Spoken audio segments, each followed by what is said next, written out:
கூட்டுறவு சங்கத்துல இருந்து செயலாளர் கூப்பிடுறாருங்க, கடனை கட்டுறதா வேண்டாமா ஐயா, ஏதாச்சும் ஒரு விளக்கத்தை சொல்லுங்கன்னு கேட்கிறேன். அன்பிற்குரிய விவசாயிகளே, எல்லா விவசாய சங்கங்களும், தமிழ்நாட்டில் இருக்கிற எல்லா விவசாயிகளும், தமிழக விவசாயிகள் பாதுகாப்பு சங்கம் இணைஞ்சு ஒரு தீர்மானத்தை எடுத்தாச்சு. கடனை கட்ட முடியாது, ஒரு கடனை வாங்கி இன்னொரு கடனை கட்ட வேண்டிய அவசியம் எங்களுக்கு இல்லை. மாண்புமிகு தமிழ்நாடு முதல்வர் அவர்கள் எங்களுக்கு கடனை தள்ளுபடி வேணும்னு சொல்லி வாக்குறுதி கொடுத்திருக்கிறாரு. எனவே கடனை அவர்கிட்ட போய் கேளுங்க செயலாளரே.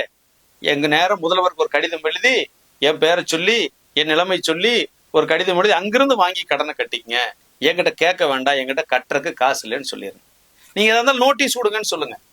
நோட்டீஸ் கொடுத்தாங்கன்னா நேரடியா வெற்றி கழகத்தோட தேர்தல் அறிக்கை இருக்குல்ல, அதை கூட ஒரு பிரிண்ட் அவுட்டை எடுத்து வச்சு ஒரு லெட்டர் எழுதி, எங்களுடைய மாண்புமிகு முதல்வர் அவர்கள், இந்த அரசினுடைய தலைவர் அவர்கள், உங்களுக்கும் அவர் தான் முதல்வர், அவர் எங்களுக்கு வாக்குறுதி கொடுத்திருக்கிறார், எங்களுக்கு கடனை கட்டுவதற்கு வழி இல்லை, காசு இல்லை, பணம் இல்லை, நஷ்டமாக இருக்கிறது விவசாயம். எனவே இந்த கடனை முதல்வரிடமிருந்து கேட்டு பெற்று நீங்கள் இந்த கடன் தொகையை சரி செய்து கொள்ளுமாறு கேட்டுக்கொள்கிறோம்னு சொல்லி திருப்பி ஒரு கடிதம் வைங்க. நீங்க ஒண்ணு புரிஞ்சுக்கணும் விவசாயிகளே, மகாராஷ்டிராவில் எப்படி இவ்வளவு பெரிய கடன் தள்ளி கொண்டாங்கன்னு கேட்குறீங்க.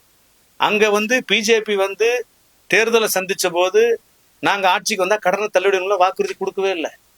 ஆனா விவசாய சங்கம் ஒரு முடிவு எடுத்தாங்க, நம்மளுக்கு என்னைக்கு விவசாயம் லாபகரமா வருதோ அன்னைக்கு நம்ம கடனை கட்டுவோம். அதுவரை கடனை கட்டுறதுன்னு முடிவு எடுத்தாங்க. 3 வருஷமா எல்லா முயற்சி எடுத்து பார்த்துட்டாங்க.